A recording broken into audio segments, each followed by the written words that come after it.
Nan was born in 1931.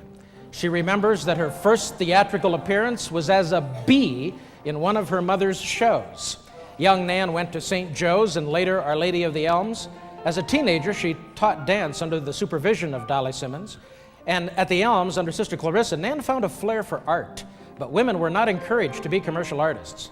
For 6 months, Nan did attend Kent State University, and not long enough to really study art, but she stayed there long enough to meet Frank Klinger. Nan left Akron to begin her studies in New York.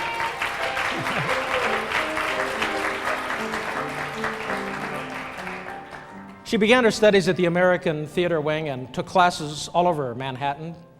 But Nan told me once that being big-boned in the 1940s was not a way to get signed up in ballet in New York City. But Nan liked design, whether it was art or costumes or choreography.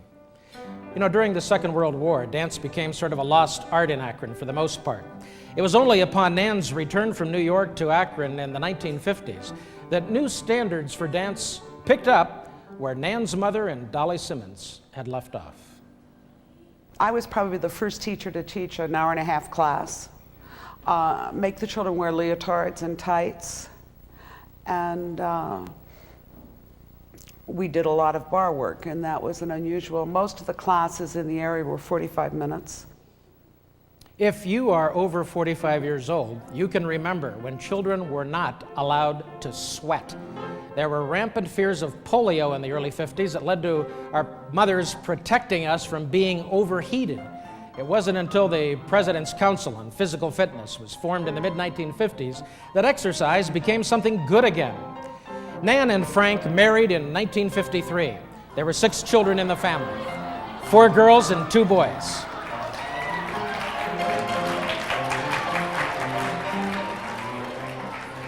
Nan taught her first classes in the basement of her home on Bird Avenue. And although women had gone to work during the war and the war ended, women returned home to cook meals for their husbands, to keep house, to take care of children. Working women, though, were still looked at differently by society in the early 1950s and 1960s. They loved what you did for their children, and they loved the work that you were doing, but they still didn't quite approve of you having a career. I think everyone grows up in a household and it seems normal to them. So it seemed normal that life was how it was. We had full-time help, someone to help clean and cook for us, or we certainly would have starved to death. But, and she never cooked, ever cooked a meal. But that seemed normal to us and still does. I really didn't like housework. So I thought, I will teach in my basement and I will hire a cleaning woman, that's what I did. She would always come home for dinner. We would have dinner at a certain time and always had dinner together for the most part. But she would leave again and teach again later in the evening. And as I said, we were there for a lot of it. My brothers, you know, I don't know if they bothered them, but you know, she wasn't around as much in the evening and my dad would take care of things. Frank had to put the children to bed, which was unusual that a man would have to do this, so that consequently everybody sort of felt sorry for him. The ballet comes out of the courts of Europe, which is really based on good manners. And the ballerina does the ballet and the cavalier supports. And that's certainly how I see my parents, as the ballerina and the cavalier. In the Klinger family, one tradition begun back then, which continues today, is with Nan's own grandchildren, are the trips to Saratoga Springs, New York, summer home of New York City Ballet. I had a girl who went to Briansky's, Saratoga's, their first summer school, and she got homesick, and I was worried that she wouldn't last. So I had a travel trailer at the time, and I found that there was a trailer park near there, so I went up with all 6 kids and my mother and spent, I think it was 4 or 5 weeks to make sure she stayed. Does anybody here want to take bets on whether or not she stayed? At Saratoga, the family had its vacation, the children danced at Bryansky, people from the ballet world met Nan, and Nan formed lasting relationships with the New York dance community. Balanchine himself, Nan remembers, always thought of her as the lady with those 6 children. But that opened the door for her when he came to blossom. There were another one of those relationships that has not only benefited Akron, but much of Ohio for the last 30 years.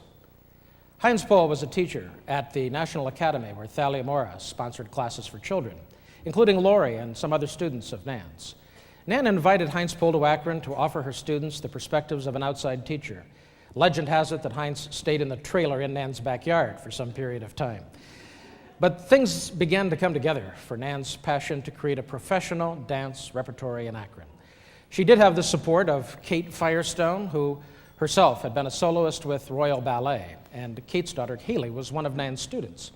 Together, they sought support from the community. Gay Noakes, an Akron University phys ed instructor, helped find some of the first money, and then with Heinz Pohl, Kate, Firestone, Nan, and others, volunteering without pay, incidentally, many times, the Ohio Ballet was born in Akron. For a decade, Nan had tried to promote ballet in the community where there was really little support sometimes. She herself filled many of the seats with her students at the old Akron Armory when a dance company came to town. Even a streetcar named Desire came to Akron, and she bought 59 tickets. But now perhaps, Akron was prepared for progress. In conjunction with Kate Firestone, she started the Dance Institute, which gave birth to, which was originally called the Chamber Ballet, which became, I think, the Ohio Chamber Ballet and then the Ohio Ballet. I think of Lorna Carroll, who was my mother's student. And along with Gina Carroll, they all got together to start this Dance Institute. I think of Chris Jones-Menier, one of my mother's students. So she's really permeated all of the good dance training in this area.